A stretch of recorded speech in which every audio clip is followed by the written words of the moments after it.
This is U.S. History 2, Chapter 7, Section 1, The Road to World War I.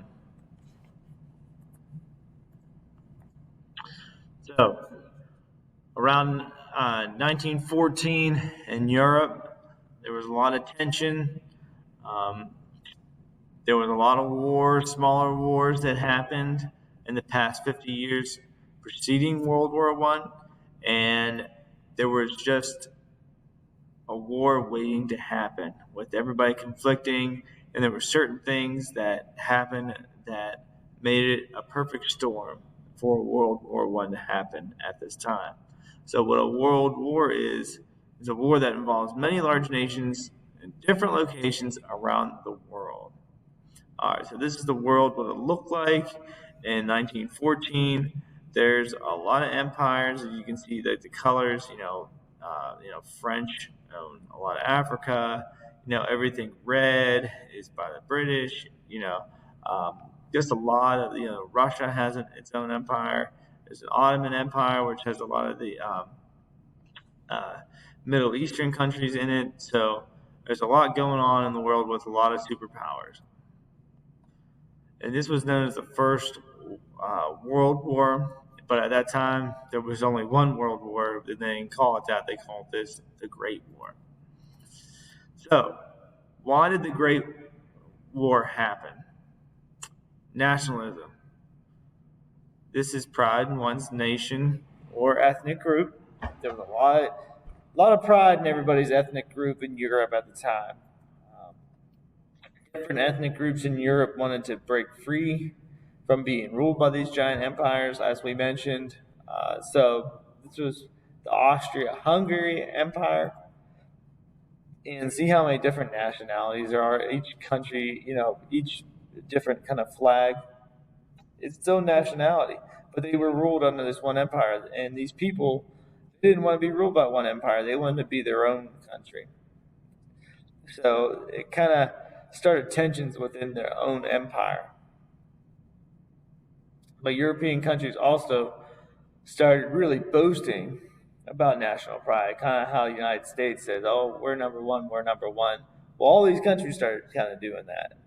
So, eventually, let's decide who's actually number one by starting a world war. So this is just showing how many different, just in this one empire, and a lot of the other empires are similar, how many different ethnic groups of people live and speak different languages, all in one empire, and they're all supposed to get along under this one empire. Imperialism. We've talked about this before, but it's a policy of extending a country's power and influence through diplomacy or military force. European nations were competing for territories in Asia, Africa, and the islands in the Pacific.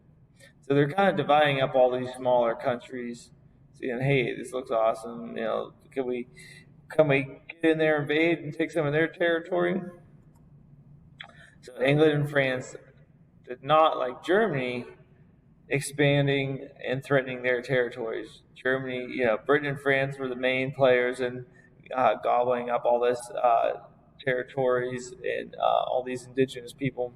But Germany started getting in the game too and started establishing some colonies. So this map shows different countries in their territories, in their colonies, like France, this color. Okay, in Africa, Great Britain, they obviously have a lot. Belgium even has some. Germany starting to come in and take some territory. So all these countries, Spain's in there. All these countries are starting to get in there and claim all these indigenous lands. Militarism, the glorification of a nation's army. European nations were greatly expanding the army and navy. There was, they're kind of competing against each other, who could have the biggest army, and they were bragging about it, which is kind of like nationalism, but it's militarism as well. Eventually they wanted to prove who had the biggest, baddest army, and so that World War I comes into play there. but they were also these strong militaries were needed to protect these expanding territories. The more land you obtain, well, you have to protect it from someone else getting it. So that was another reason why um, territories were being countries were having stronger militaries.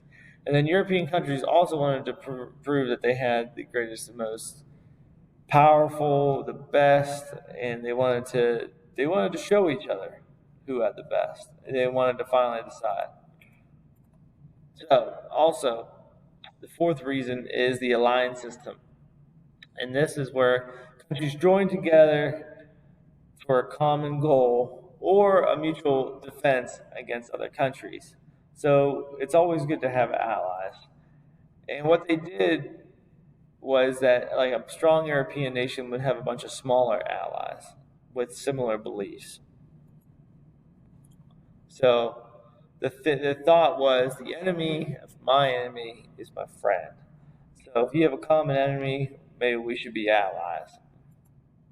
So Germany and Austria-Hungary formed a natural alliance. They speak the same language, Austrians and German. They were just a natural alliance. And then France, Britain, and Russia pledged to come to one another's aid if attacked. And pretty much their common, France, Britain, and Russia's common enemy was Germany. And any conflict between these countries would quickly involve the other. So I love this cartoon here. You have this little guy, like a little country. If you touch me, if you make me, like everybody has someone covering their back. If you hit this guy, I'm gonna come after you. If you strike him, I'm gonna come after you. So it all kind of, comes together. How they all come in line and start a big fight. All right, so this is just showing the alliances. You have these three to come together. And it shows, one. It's kind of odd that France, Britain, Russia, and then in the middle you have the Triple Alliance here. So there was a definite spark to World War I. All these factors were coming in, and all these countries were ready for a world war. They were building up their military. They were boasting about their nation. But something had to happen for it to start. So, remember Austria-Hungary? Well, the Crown Prince, Archduke Franz Ferdinand, who was next in line, he was driving around in Serbia, trying to gain support for these Serbian people that didn't like being under Austria-Hungary rule. And all of a sudden, this man, Gavrilo Princip, he was only 20 years old. He was a Serbian nationalist and a member of the terrorist group, the Black Hand. He wound up assassinating Franz Ferdinand and his wife while driving in Sarajevo. What happened was they were driving in Sarajevo. There was a botched assassination attempt that day. Someone threw a bomb at the car, missed, hit another car, that blew up. As they were getting away, they took a wrong turn, and all of a sudden they saw a member of the Gavrilo Princip, a member of the Black Hand, and he shot them point blank in the car. But the Serbian people did not like Austria-Hungary taking control of Serbia. There were two different types of ethnic people, and they didn't want to be controlled. And the Serbian people treated Princip as a hero. This is big headline news. Here's Princip shooting both of the Archduke Franz Ferdinand and his wife. It may lead to war. So there was a lot of high tensions after this. So the Austria-Hungary Empire quickly declared war on Serbia because they believed that the Serbian government supported the act of terrorism. It is unclear whether it's true or not, whether they supported it or not, but it probably is. The alliance system then drew many other nations into war. So, this is kind of the line of events that happened to the start of World War I. So, Archduke Archduke Franz Ferdinand is assassinated. Then Austria-Hungary declares war on Serbia shortly after. Russia mobilizes its army to support Serbia because Russia and Serbia are allies. Germany declares war on Russia because they're allies with Austria-Hungary, so they're gonna help their buddy Austria-Hungary. Then Germany declares war on France because France is an ally with Russia, and secretly Germany wants some land back in France, and they were looking for a way to fight France anyways. And then Germany invades Belgium because we'll get to this later, that's their entry into France. And then Great Britain declares war on Germany because Germany invades neutral Belgium and is attacking France, also an ally of Great Britain.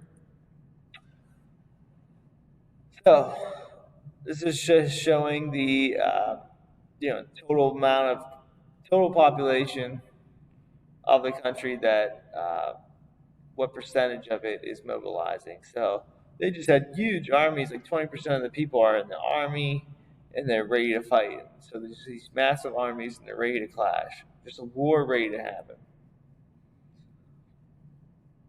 So like I said, there's military alliances. So there's two main powers: the Central Power, which is Germany, Austria-Hungary, and the Ottoman Empire, and Bulgaria. Those are the main players, but there's some other smaller countries in there. And then the Allied powers: Great Britain, France, Russia, and there's some other smaller ones in there as well. But those are the two: the Central Powers versus the Allied nations. So this is another map. Central Powers in orange. Ottoman Empire, they joined the war about a year later, but they're mainly the Turks, and Germany and Austria-Hungary offer, if they help them, they'll help them out in their things. They want to get back into Egypt and take over some land from the British, so they join the war as well. So you can see how it's divided up. All the European nations, they already had their military pretty much ready, and so the war happened really quickly. Both the Allied and Central Powers thought the war would end quickly. They were so confident in their own powers and beliefs that they thought the war would be over, that they would just overpower the enemy and no problem. Both sides thought that.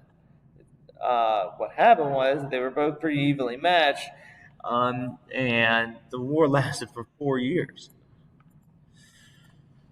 So, Germany's strategy to win the war is called the Schlieffen Plan. And what the Schlieffen Plan is, the military plan to win the war, World War I, swiftly. And the first step: use the German army and advance to neutral Belgium. France along their border had a very strong defensive position.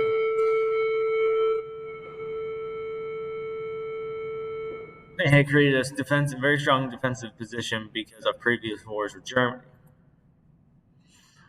They thought that they would go around into Belgium and then sweep around into France. After defeating France through that method, the Germans would then go to Russia, and then from France using a rail system, and then they would attack Russia and then defeat Russia. So they're going through neutral Belgium. They didn't expect much resistance. Sweep around and hit France and get into Paris. Sweep around, and then win the war in France. They're going around because all around here is very heavily fortified. But that is the plan. So Germany has early success and marches through Belgium, but they meet some resistance in Belgium that slows them down a bit, but they still get through. But France is becoming more and more prepared of what the Germans are doing. When the Germans enter France, they're picking up momentum. They're winning, and all of a sudden they kind of get bogged down in an area 30 miles outside of Paris, France, and it's known as the Battle of the Marne. It's called and the combination and effort of the French and British armies, they were able to slow down the German attack finally, about 30 miles outside of Paris. A lot of loss of life there. 80,000 dead British and French, and about 70,000 dead of the German army. The French and British really tried everything they had to stop them from doing this and pretty much save the war, because if Germany was able to take Paris, then they would have pretty much accomplished their goal with the sleeping plan. But both sides, after a very long, bloody battle, dug in defensive positions. The Marne is a river, so around this river area, they both dug in these trenches. Paris was saved, um, but the Battle of the Marne made both sides realize that this war would not be over swiftly. So this is kind of what World War One. This is German soldiers. You can always tell World War One German soldier because they have the pointy hat, and then these are French soldiers. They have more of a flat hat. But at first, they were using these outdated military tactics of going straight at each other, but it didn't quite result in this bloody battle of Marne. After that, they kind of realized they started this trench warfare system, which we will get more into in the next chapter.